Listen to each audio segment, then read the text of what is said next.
Hello, I am Jake Collins, and this is Knightmare Series 6, Episode 7, which was first broadcast on the 23rd of October, 1992. I never liked this new opening sequence, the pictures, or the rearranged music. It's a rule of thumb that when a show sticks sound effects all over its music, it's rather running out of steam, and that's true in the case of The Crystal Maze, also in the case of Kim Possible, and in many ways it's true of Knightmare, although I wouldn't say the show overall is very close to running out of steam in Series 6, though I may have something different to say on that subject when we get to Series 7.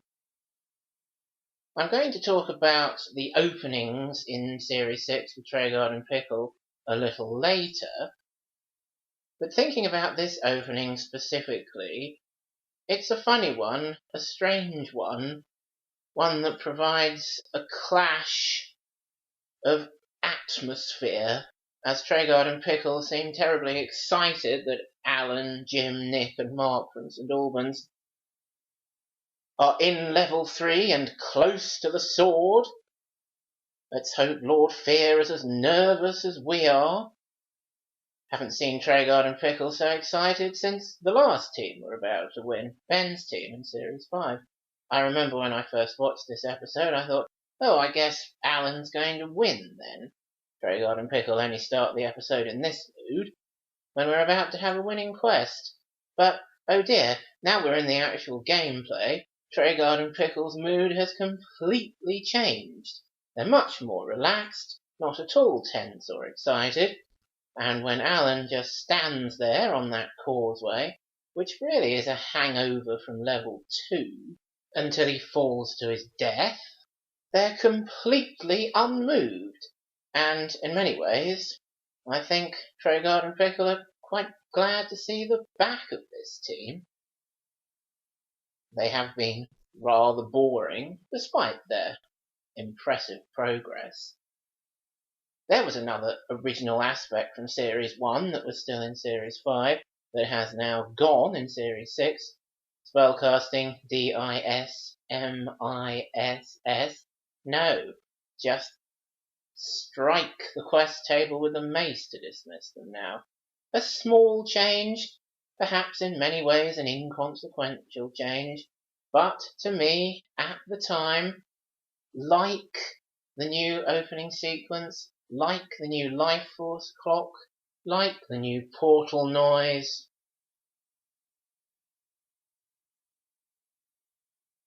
it just makes the whole thing feel rather less like Knightmare than it should.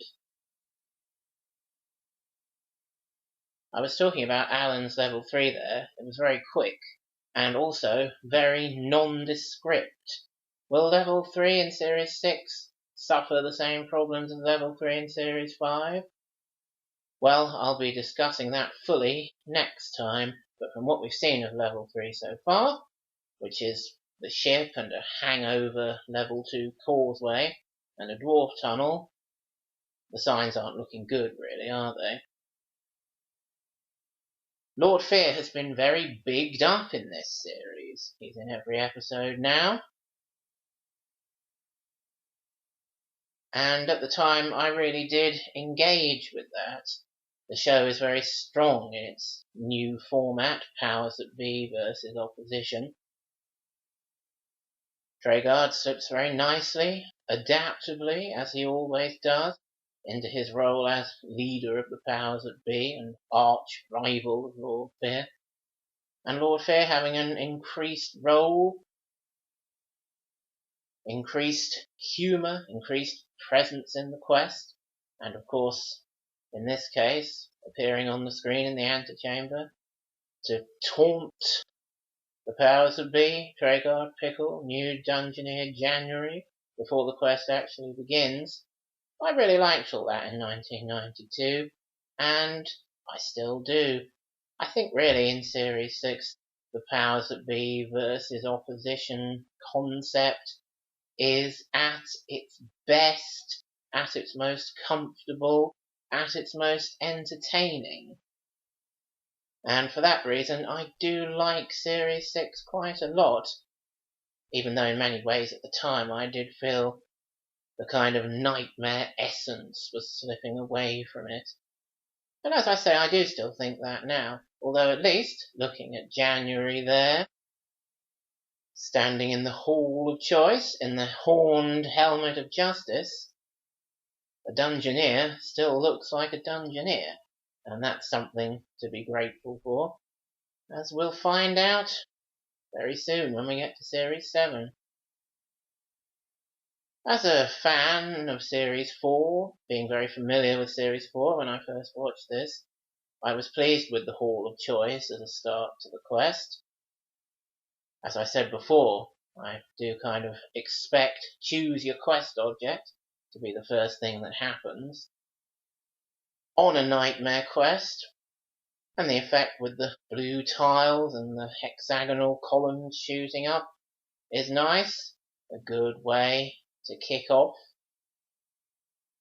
The trouble is with the Hall of Choice compared to the Place of Choice, you get all four to choose from here, and nobody ever chooses the cup. That did disappoint me at the time. I think the Place of Choice is better because with only 2 objects to choose between, it's more likely, and you can do more about, more variety of objects getting chosen during the course of the series. 4 times out of 7 in the Hall of Choice, they go for the crown, as January, Sarah, and Sean from Shrewsbury have done here. 2 swords, 1 shield. Very samey. Very disappointing, really.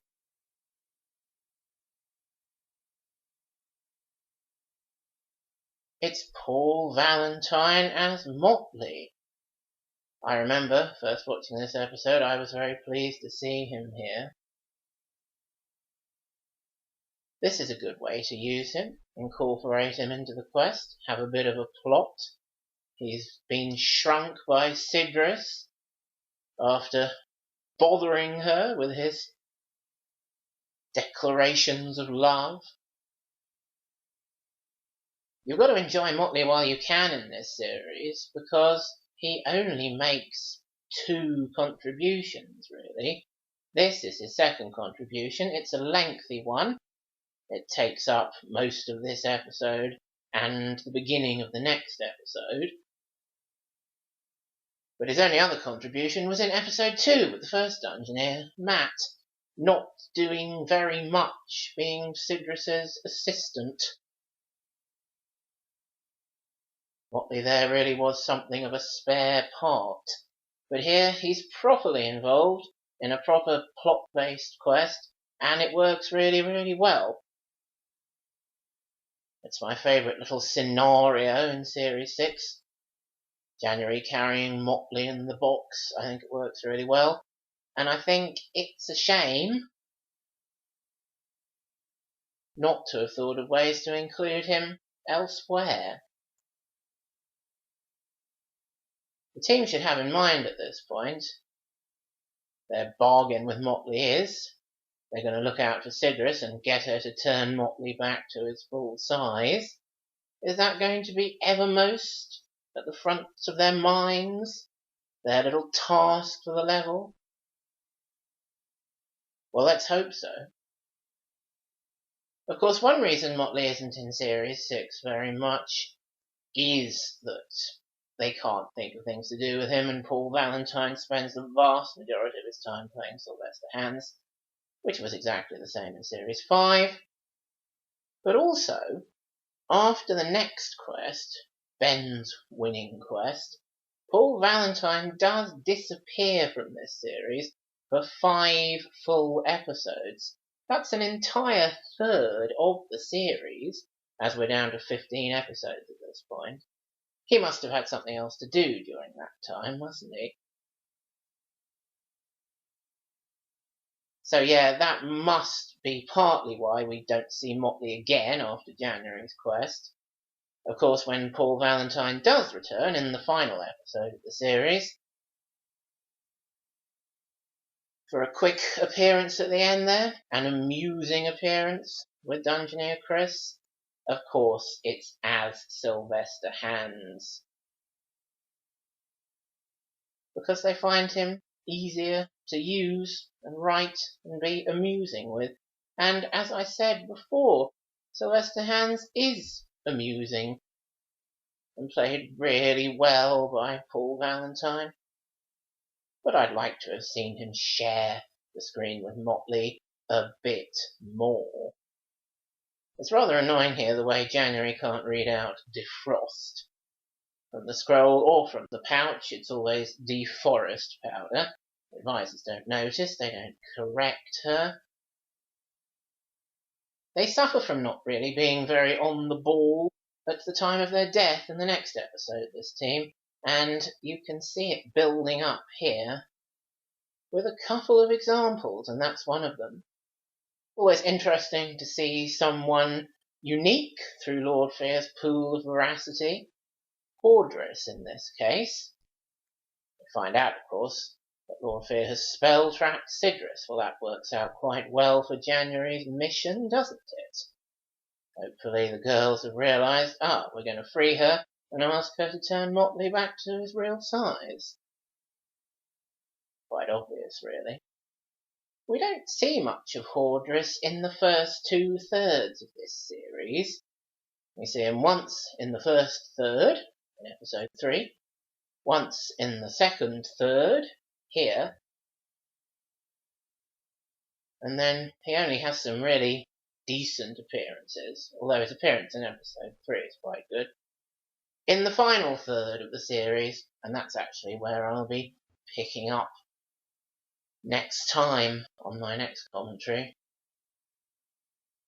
with an episode that Hordris is in quite extensively.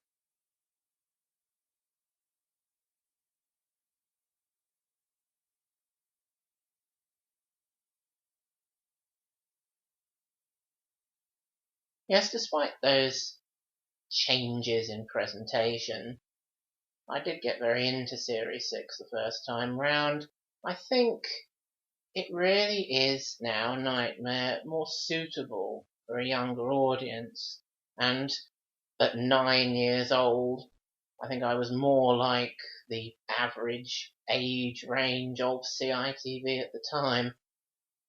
And I think perhaps the show was designed by this stage to be more accessible to that sort of age group. When I started watching Knightmare, I was 4, and it was aimed at 13 to 16. I was not at all in the target age range, but I still loved it.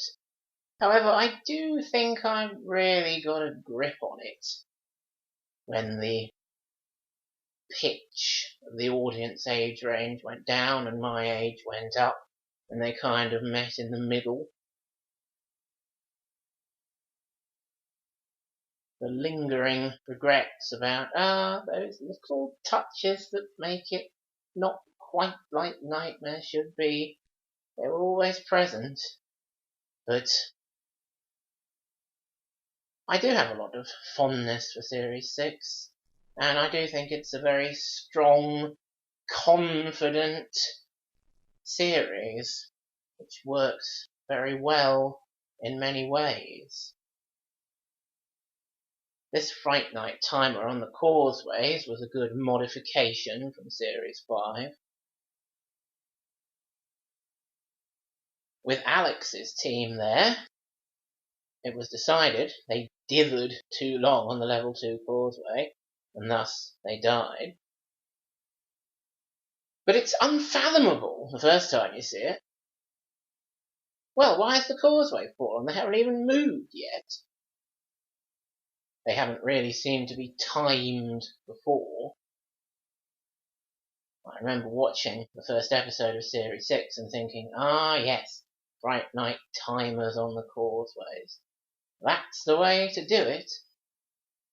Of course, I did rather go off causeways and find them rather boring.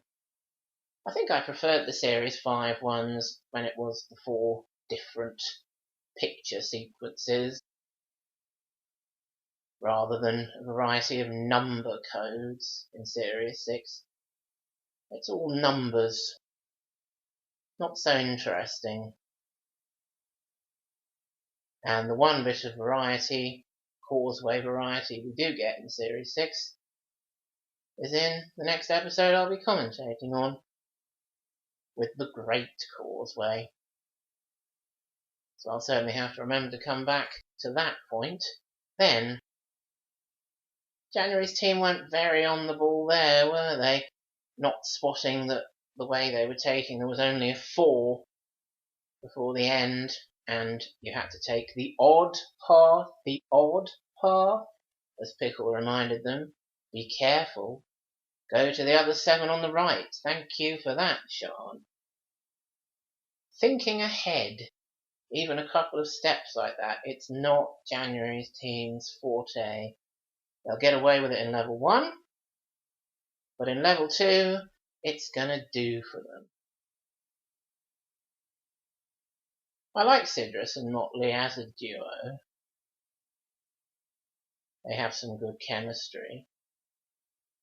Of course, Sidrus hangs around with Paul Valentine's other characters at times in Series 6 and 7, Sylvester Hands and Fidget. And we won't see her with Motley again after the next episode, episode 8 of Series 6, until Knightmare's very final episode, episode 10 of Series 8. I think they should have done more with Sidrus and Motley, and it's a good reason or signpost for how to keep using Motley, really. You can make him do stuff with Sidrus. If she turned Motley into a toad rather than Fidget, that would have worked just as well. And I'd have enjoyed it much more, because it would have been Motley who's been hanging around since Series 3 and is deservedly a Knightmare mainstay.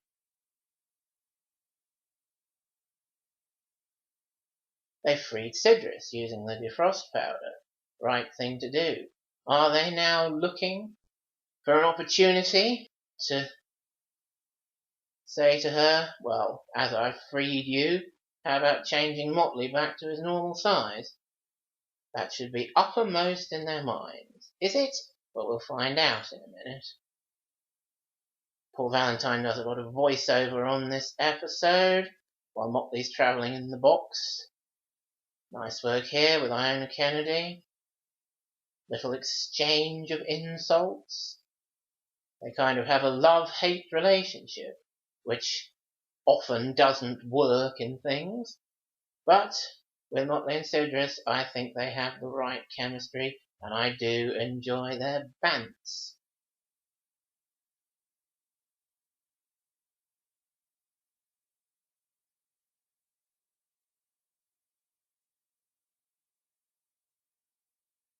It continues into the rowing boat sequence here. I think I've caught a lobster. Crab! Call me another named midget and it's over the side for you. It's gentle comedy, but it's fun and it works, thanks to Paul Valentine and Iona Kennedy and their chemistry. Now, during this lengthy water crossing sequence, Sidrus realises, I owe January a favour, don't I? Better do something about that. And she offers to give the team the password for level 1 or grant them a wish. And what do they say? Oh, the password, the password. Oh dear, what should they be thinking? Aha! We need to ask for the wish to turn Motley back to his right size. That was our mission. It may seem like we're turning up the chance of the password to do it.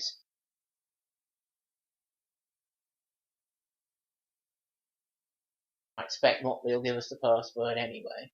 Well, at this stage, by following the character's lead, you can't go wrong. That's not true for Nathan in Series 8. But let's not think about that now. But of course, January and team won't ask for the wish until Motley's assured them, "I think I might be able to give you the password. Yeah, I think I can. I think you've got to choose now," said Pickle, as if there's any choice to make. Poor old Motley has to pipe up, "What about helping me, your old mate Motley?" And they still don't get it, do they? What can we do? A wish wouldn't be a bad thing to have. They've completely lost track of what they're supposed to be doing. But with prompting from Pickle and Motley, it works out. At the beginning of the next episode, thankfully, we'll see Motley turn back to his normal size and give January the password for level 1.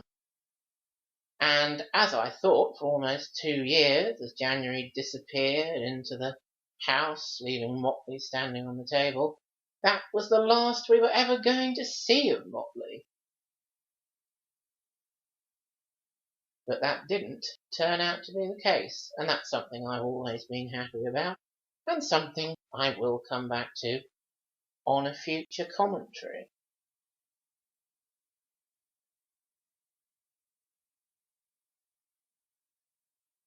The endings of this series just have Treguard talking to us, no Pickle, which perhaps does indicate they might be running out of steam a bit with Pickle. This is his final series, of course. Still, that's better than the cringy Treguard and Pickle endings from Series 5. A lot better. And indeed, those openings to the episodes in this series are better than the Series 5 openings. They're not cringy. They're quite atmospheric and businesslike. But Pickle reading out of the Book of Quests and us actually looking at the pictures supposedly in the book, I've never really liked. I don't think it works at all.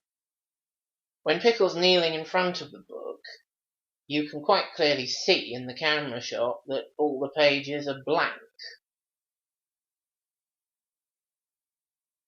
That really used to spoil the illusion for me.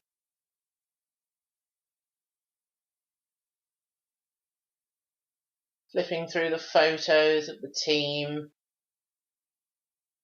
pictures of their objects and spells, if any, well, it's quite useful as a recap.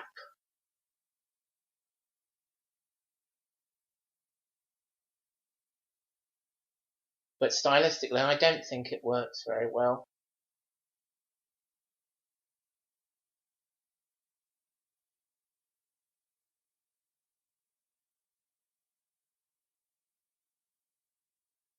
I do prefer it when they go to the trouble of having the advisors sit there, put up the status bar, and have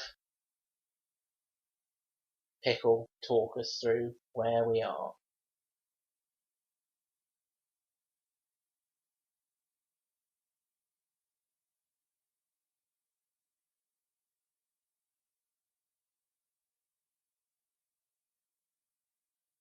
Thanks for joining me for this episode commentary.